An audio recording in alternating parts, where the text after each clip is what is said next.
Yeah, and you can't really talk about Korea or the South Pacific World War II without it eventually coming back around to MacArthur, right? That's true. He's such a titanic figure, both in the World War II in the Pacific, and then obviously the occupation of Japan and then Korea. And you know, for those areas, it's yesterday there. Korean War technically has never really ended. And so for them to understand the area today, you have to understand these events that went before in 1941 to 1951, and then to understand those, you have to understand Douglas MacArthur. Yeah, so it all works. Okay, I've got three things I want to talk to you about. One is a World War I symposium. The other one is Pacific War Symposium, and then the 65th anniversary of the Korean War. So there's a whole lot going, actually not of the Korean War, but the big milestone that occurred to that, Right. his transition out of the Army. However, you got my attention on World War I. 1916, Sex, Planes, and Disasters. Where do we begin? A lot of people forget that 1916 is really a year that kind of foreshadows the modern world. You get, among the many things you get, is you get the development of espionage, and the sex part is Mata Hari, the infamous spy Mata Hari. Yes. She gets caught and is executed that year. The planes part, you really have the beginning of modern aerial warfare in terms of aerial combat, the first aces, the emergence of people like the Red Baron, things like that, but also the first aerial bombing of cities, which is the beginning of, you know, foreshadowing what's going to happen in World War II and in wars beyond that. And then the disastrous part is you've got some of the most significant battles of the entire war. The Somme, which defines maims and defines an entire generation of Britain. Verdun, million French and Germans in 8 months, million casualties. These titanic battles on the Eastern Front, the Battle of Jutland, the great clash between German and British grand fleets in the North Sea. And then from some people's perspective, a great disaster is at the end of the year, you have a sealed train that spirits a guy named Vladimir Ilyich Lenin from Switzerland to Russia to foment a revolution in 1917 to found the Soviet Union. So if you really look at the modern world, even today, it traces its roots back to World War I, and in many ways it's foreshadowed by what's going on 100 years ago in 1916. I have one more for you.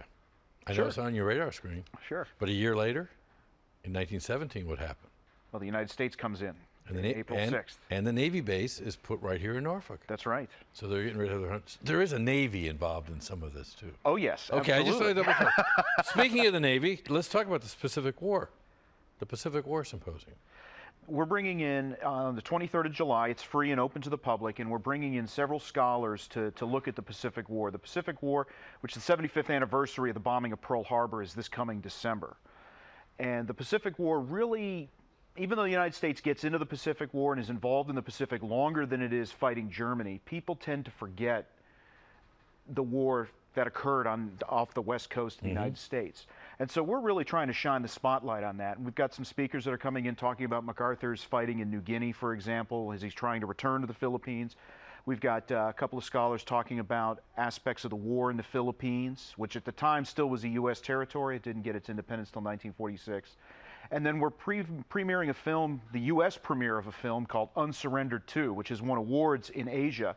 And it's all about the story of a particular ROTC unit that became Filipino guerrillas. These were all ROTC college students who became this foundation of this guerrilla unit in southern Luzon, about 50 miles south of Manila, and just did some amazing stuff, both preparing for MacArthur's return and then aiding in the American liberation campaign. Because they knew he was going to return.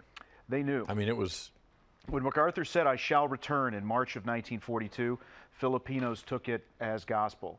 The United States, as far as they were concerned, was some territory halfway around the world. But Douglas MacArthur, the embodiment of the United States of America to them, if he said he's going to return, he's coming back. And then very quickly, April 22nd through 24th, the 65th anniversary of the Korean War is coming right here to Norfolk, right? Exactly. This is a group out of Seoul, South Korea, and a way of saying thank you, not just to the United States, but to many of the countries of the world that have supported South Korea during the war and after. Many of whom, by the way, because it's also NATO Fest weekend, we scheduled it because a lot of these countries are NATO members. But it's a way to say thank you in MacArthur Square. It tells the story of the Korean War, outdoor display, open dawn to dusk, and it's just a wonderful, wonderful way to recognize this great and relevant history. I want to close out by telling the viewer, if they haven't been there in the last, I don't know, 3-4 weeks, they've missed a lot. They better get back. Absolutely. Awesome stuff going on at the memorial. Thank you for bringing some of it to the SoFi Norfolk Perspective. Thanks for having me, Bob. Appreciate it. When we come back, I'm not going to sing, I promise. Stay tuned.